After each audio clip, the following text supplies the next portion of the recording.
আসসালামু আলাইকুম বন্ধুরা। এখন থেকে আমরা যারা অনলাইন টিকিট বুকিং করি আইআরটিসি ওয়েবসাইট থেকে, তো এবার থেকে আমরা বিনা ক্যাপচাতে টিকিট বুকিং করতে পারবো। তার আগে একটা কথা বলে দিই, আইআরটিসি আইআরটিসিটিসি ওয়েবসাইট কিন্তু ইতিমধ্যে পুনরায় চেঞ্জ হয়ে গেছে। যেহেতু আগের ওয়েবসাইটে প্রচুর সার্ভার ডাউন থাকতো, সেই জন্য এখন নতুন করে একটা ওয়েবসাইট লঞ্চ করা হয়ে গেছে অলরেডি। তো আমি সেটা ভিজিট করেছি, কী কী নতুন আপডেট এসছে, কী কী নতুন অপশানে এসছে, সমস্ত কিছু দেখাবো। প্রথমত আইআরটিসিটি ওয়েবসাইটে যাবে, গিয়ে লগ ইন পেজে যাবে, গিয়ে ওখানে দেখবে যে বেটা ভার্সান এক্সপ্লোরর, ওখানে নীল কালারের থাকবে। বেটা ভার্সান এক্সপ্লোরে যাবে, যাওয়ার পরে ওখানে তোমার পাসওয়ার্ড ইউজার দিয়ে লগ ইন করবে। করার পরে আমি একটা সাপোজই একটা নির্দিষ্ট একটা ট্রেন আমি তোমাদের দেখাচ্ছি কী কী অপশন নতুন যুক্ত হয়েছে, আর আদৌ কি ক্যাবটা ছাড়া টিকিট বুকিং করা যায় কি না। আমি একটা চেন্নাই থেকে হাওড়া একটা টিকিট আমি বেছে নিয়েছি। নেওয়ার পরে ওখানে আমি সার্চে ক্লিক করেছি, সার্চ ট্রেন। তো ওখানে আমি কোটা সিলেক্ট করলাম, কনসেন্টটা দেখলাম মোটামুটি ঠিকই আছে। সার্চ ট্রেনে ক্লিক করলাম, করার পরে দেখুন নিচে মানে কোন কোন ডেটে কটা ট্রেন আছে সেগুলোও দেখাচ্ছে। আর তার সাথে কত ঘন্টা জার্নি হবে, সেটা আমাদের 21 ঘন্টা 20 ঘন্টা থাকতো না, কিন্তু এখানে সেটা নয়, এখানে সেটা +1 ডে লেখা আছে, দেখো লাল কালারে। এটা খুবই একটা ভালো লাগছে, দেখার বিষয়, সুন্দর লাগছে। তাছাড়া যে কালারগুলো আগে ডাইরেক্ট ট্রেন দেখাতো কত সিট আছে না আছে, কিন্তু এখানে চেক অ্যাবিলিটি অপশান দিয়েছে। চেক অ্যাবিলিটি অপশান ক্লিক করে তোমরা দেখতে পারবে কোন ডেটে কতটা সিট আছে, এগুলোও দেখতে পারবে।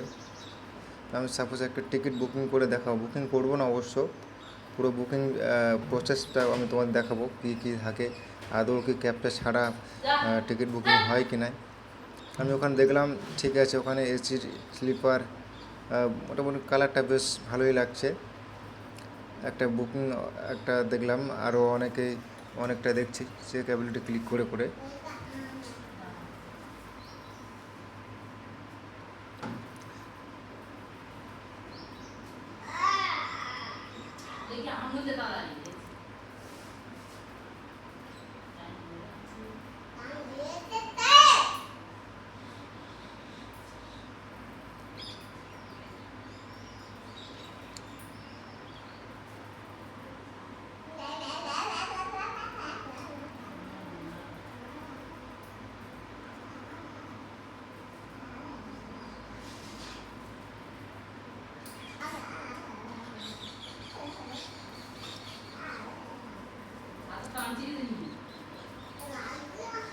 ওখানে বুক নাও অপশানে ক্লিক করব, করার পরে এখানে এক্সিটিং প্যাসেঞ্জার ঠিকই আছে। এক্সিটিং প্যাসেঞ্জার যেটা তোমার আগে থেকে প্যাসেঞ্জার লিস্ট থাকবে, সেইটাই এক্সিটিং প্যাসেঞ্জার।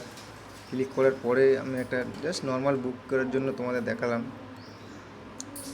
মোটামুটি সব অপশান ঠিক আছে, নতুন কোনো অপশান যুক্ত হয়নি, শুধু ফিউচারটা চেঞ্জ হয়েছে, কালারটা চেঞ্জ হয়েছে। এখানে কিন্তু ক্যাপচার দেওয়ার কোনো অপশান নেই বন্ধুরা।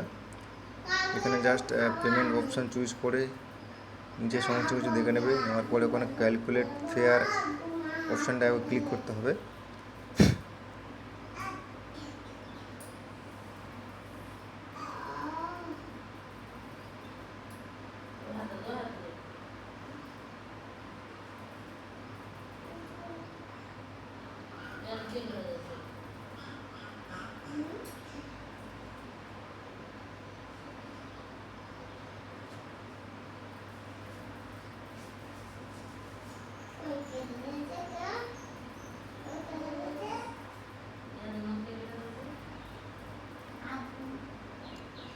ক্যালকুলেট ফেয়ারে ক্লিক করার পরে বন্ধুরা নিচের দিকে আসবে, আসার পরে দেখো ওখানে কোনো রকম কিন্তু ক্যাপচার কোনো অপশান নেই।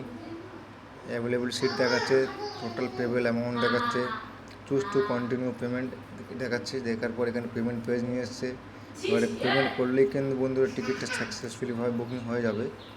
প্রসিড পে বুক ক্লিক করলে এখানে বন্ধুরা কোনো সার্ভারের ইস্যু দেখতে পেলাম না, বা কোনো রকম স্লো নেটওয়ার্ক দেখতে পেলাম না, সম্পূর্ণ নতুন লাগছে। দেখার বিষয় হলো যে দেখে যাক এটা কতদিন পর্যন্ত স্লো কাজ করে। তো বন্ধুরা ছোট্ট এই ইনফরমেশন কেমন লাগলো অবশ্যই কমেন্ট করে জানাবে, তোমার বন্ধুদেরকেও শেয়ার করবে, এবং রেলের এই নতুন ওয়েবসাইটটি কেমন লাগলো সেটা কমেন্ট করতে ভুলবে না। ভিডিওটি দেখার জন্য অসংখ্য ধন্যবাদ।